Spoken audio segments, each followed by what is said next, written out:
16号整形外科山田しおり枕研究所の山田しおりです。今回は抗薬性末梢神経障害、薬の前に枕の治療っていうお話をしたいと思います。これまで抗薬性の末梢神経障害とか抗薬性症候群とかたくさん YouTube でも勉強してきましたよね。いろいろ知識もついたんじゃないですか。そうですね。どうしたんですか最近。最近母が手がしびれると言ってたんで、こ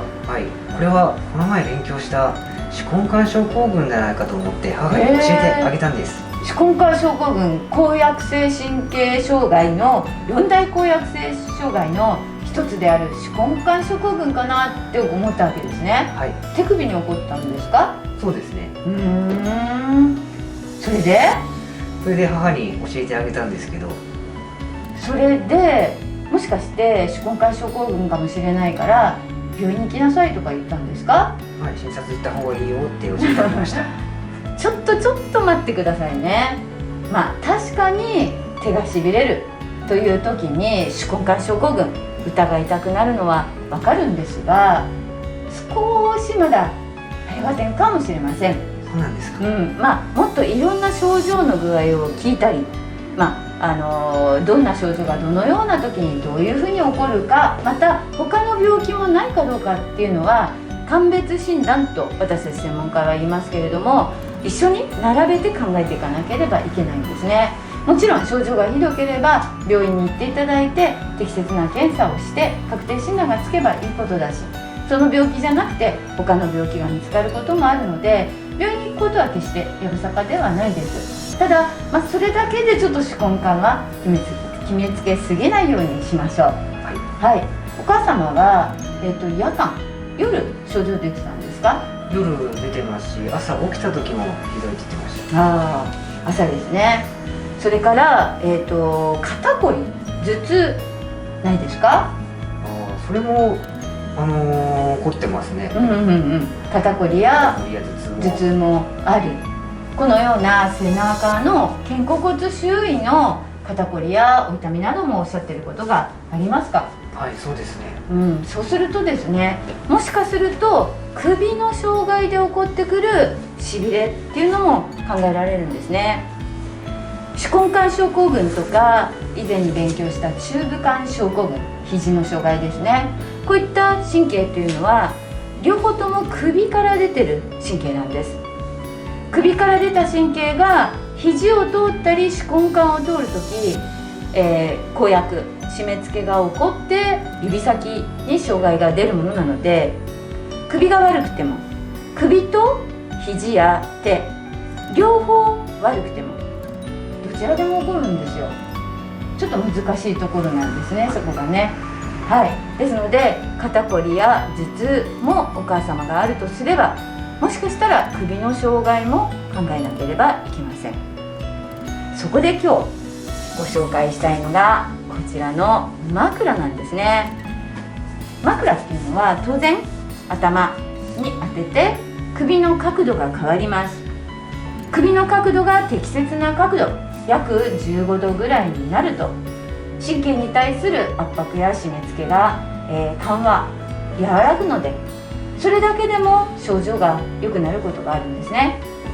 もし適切な枕を使って首の姿勢を良くしても全くこの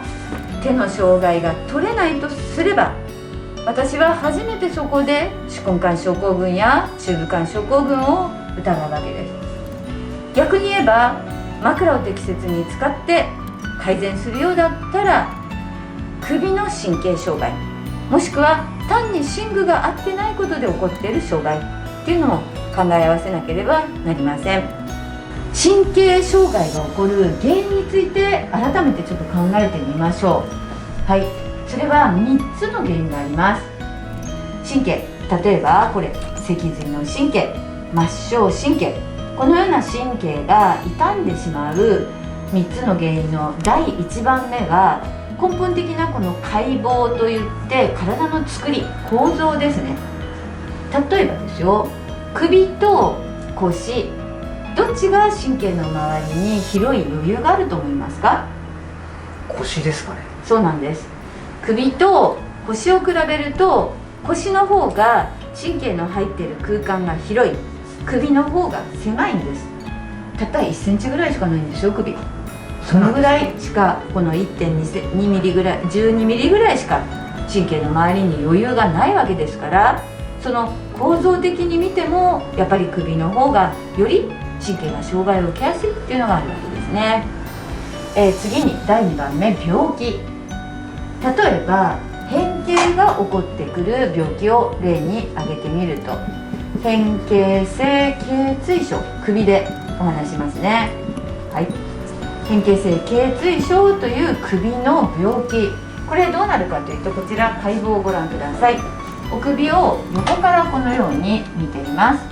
横から見ると骨が7つ並んでいます。その骨に年齢的に変形が起こってくるわけですので、例えばこのようにトゲが出てくる、椎間板が潰れてしまってズレが起こってくる、骨がずれてしまったり変形が起こってくれば、当然その後ろにある神経、まっすぐ走ってた神経がずれたり、このトゲによって障害を受けるっていうことが起こってくるわけなので、単に首の中っていうのは神経が狭いですよっていう解剖学的な要素だけではなく、さらに病気によってより条件が悪くなるわけで